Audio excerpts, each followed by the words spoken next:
Hi, this is Chef Jason, the Culinary Nutrition Education Manager here at Operation Food Search. I'm in the teaching kitchen today, and we're about to make a really tasty and very fast chickpea salad.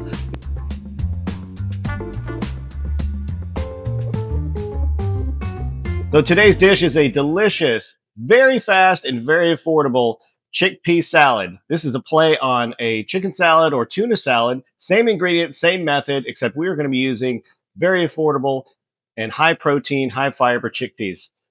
So as the name suggests, we're making a chickpea salad. So the primary ingredient in here is going to be chickpeas. Now this is just a play on a chicken salad or tuna salad, but we're going to use chickpeas instead. If you want to use chicken or tuna, all you have to do is substitute the chickpeas for either one of those. But if you find yourself in a situation where you have chickpeas and maybe don't have tuna or chicken and want to make a salad similar to those, this is a great place to start. So let's get started. First step is we've got some chickpeas here. So this is 2 cans worth. These are drained and rinsed. So I'm going to go ahead and add that into my bowl. And then we want to take some sort of potato masher, or you can use a fork, but we want to mash and break apart these chickpeas.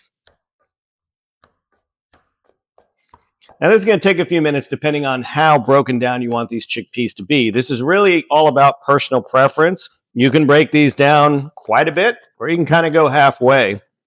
I find that if there is somewhat of a balance between some small broken up pieces of chickpea and larger chickpea, that you have just a little bit of a better texture contrast, but whatever works for you. All right, I think this is looking pretty good. So if we look and see what we have in the bowl, we have a lot of pieces that are broken down really, really small.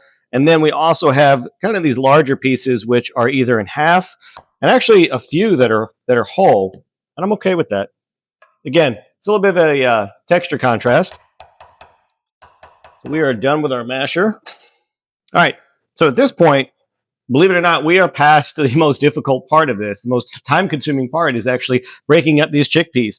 Everything else is essentially adding to this bowl.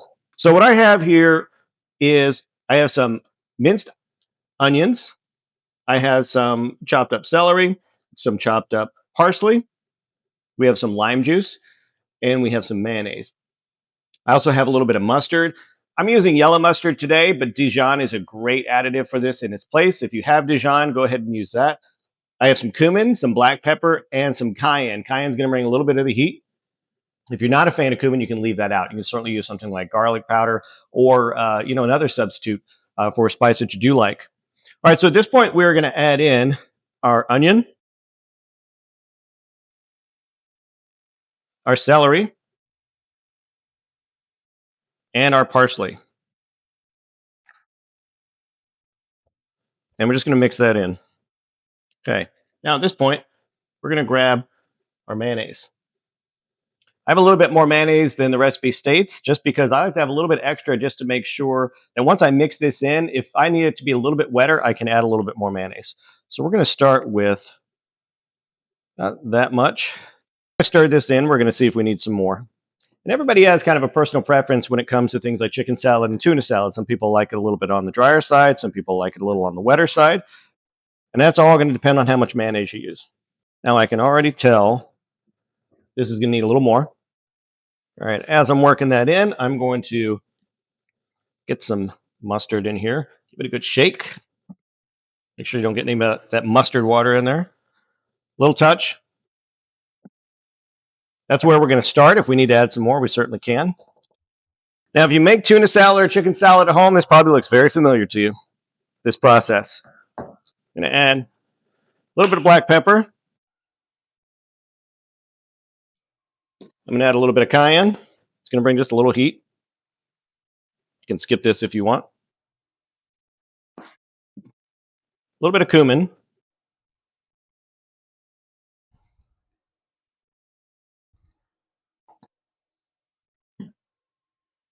And I'm going to take a little wedge of lime. I'm going to squeeze that in.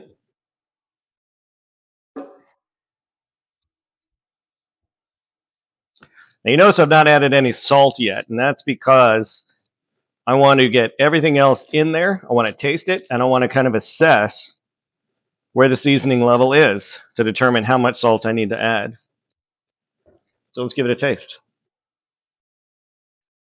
All right, so at this point, I know that we definitely need more salt. We also need a little bit more pepper, and we need more cumin. And when you're making this and you're looking at this recipe, these seasonings are interchangeable. If you don't like cumin, if you don't like cayenne, put your own spin on it. Use curry powder. Use maybe a Cajun seasoning blend. You can turn this into whatever flavor profile you want. Now, another fun addition here is a little smoked paprika. Smoked paprika and lime go very well together, as does cumin and lime. And I can already smell the smokiness. So this is completely done. Now we can serve this right away, but if we let this sit for a few hours or even overnight, the flavors are going to be even better the next day. You can use this as a dip. You can use this on a sandwich. Get creative with it. Play around with those seasonings. Make it your own. I hope you enjoy. And just remember, if it tastes good, you did it right.